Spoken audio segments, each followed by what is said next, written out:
Chairman Giffords, Mr. Olson, and committee members, I'm pleased to have the opportunity to present my views on the United States human spaceflight program.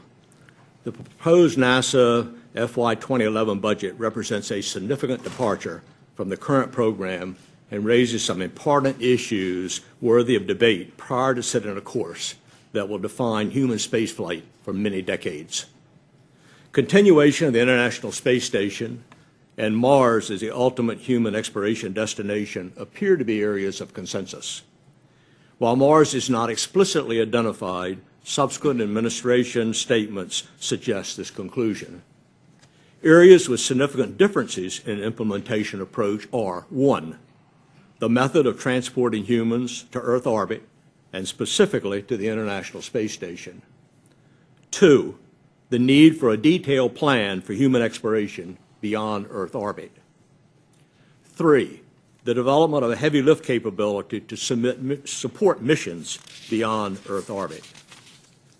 4, the development of a capsule to support astronauts traveling to and beyond Earth orbit. And 5, the definition of a technology program focused on specific mission needs. Approaches being discussed to provide transportation to Earth orbit are Soyuz, Space Shuttle, Ares 1 or a derivative based on Ares 1.5 concepts, and commercial. Soyuz has been and will continue to be a valuable space transportation system. I do not believe Soyuz is the long-term solution. The United States needs an indigenous system. Space Shuttle has been the U.S. workhorse for 3 decades. It has remarkable crew and cargo capabilities. I do not believe Shuttle is the long-term solution.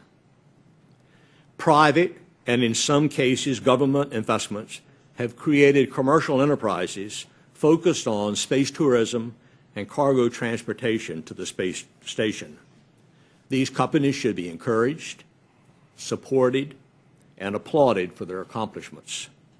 NASA's proposed budget, if implemented, will result in the United States being totally dependent upon commercial crew space transportation for an indigenous capability to Earth orbit. I believe we're a long way from having a commercial industry capable of satisfying human space transportation needs. In my view, this is a risk too high and not a responsible course. The commercial crew option should not be approved.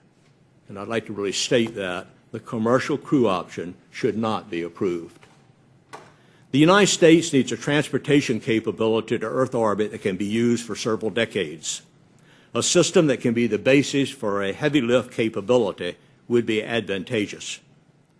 Considerable resources have been expended and significant progress has been made in the development of Ares 1.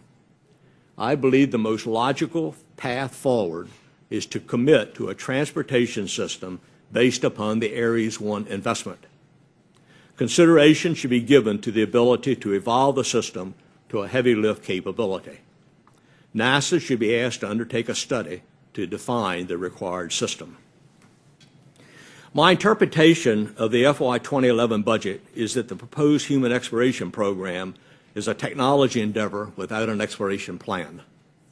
A technology program without focus and identified missions can result in wasteful, non-productive hobby shop activities. A detailed exploration plan with destinations, dates, and implementation plans is needed. Options were effectively identified in the Augustine Committee report. A factor requiring consideration is that a lunar lander and facilities for extended stay on the moon are expensive, making the lunar option a function of funding availability. I personally am troubled by this observation, since I believe human exploration must have boots on the ground. An asteroid landing may be less challenging and expensive than a lunar landing. Again, NASA should be instructed to develop options and recommend a specific exploration plan. Human exploration beyond Earth orbit will require a heavy lift launch vehicle. I do not believe we need a technology program as a prerequisite. Available budget will determine the heavy lift implementation plan. NASA should be directed to develop an integrated space transportation plan that will result in the timely development of a heavy-lift launch vehicle. Human spaceflight requires a capsule for crew support. Given my strong opinion that commercial crew should not be the selected option, the logical starting point in selecting a capsule concept is Orion. Significant investment has been made in Orion, and it should be the basis of a capsule to support space station operations and be the basis for initiating exploration beyond Earth orbit. A study by NASA to define the crew support capsule is required. Constellation should not be canceled. The NASA study most likely will identify required constellation modifications. Deferral of the lunar option may be required depending upon available budget. The technology program identified the proposed budget lacks definition and focus. However, a technology program largely directed toward resolving critical issues associated with a detailed exploration plan, and specifically a human Mars mission, is required. NASA, with appropriate outside support, should define the required technology program. I have cited the need for NASA studies for most of the areas of discussion. A Plan A is needed, which is absent from the proposed fiscal year 2011 budget. The availability of Plan A will facilitate informed decisions relative to funding and affordability of a human spaceflight program that will be in place for decades.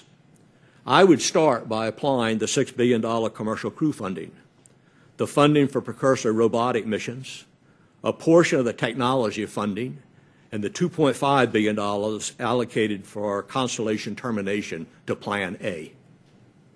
I was asked to comment on the most significant impacts of the changes contained in the proposed FY 2011 budget. Changes as significant as those proposed cannot be implemented without collateral impact. An example is the increased cost identified by the Air Force and their programs. I believe the most significant impact will be the deterioration in the capabilities of the aerospace workforce. We currently have a government, university, and industry workforce that is a national treasure. Many of the best and brightest are attracted by the excitement and challenge of space exploration. Decades of experience and investment have been instrumental in building this extraordinary workforce. Without a challenging and meaningful space program, this national capability will atrophy.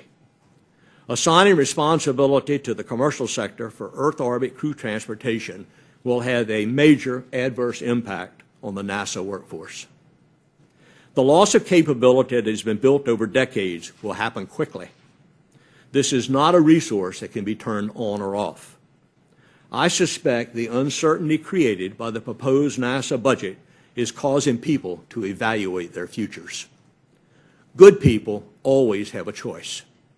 Rebuilding lost capabilities will take decades. When the dust settles, I believe the United States must have a human spaceflight program worthy of a great nation, as suggested by the title of the Augustine Committee report. In my view, the human spaceflight program contained in the proposed FY 2011 budget fails this goal. I believe a program can be developed that will put us on a responsible course to Mars with exciting and challenging intermediate destinations. A program that will utilize the capabilities of the total aerospace workforce. A program of which the current generation can be proud. A program of which the future generations can be inspired. A program that I believe will require some budget augmentation. A program that is worthy of a great nation. Thank you.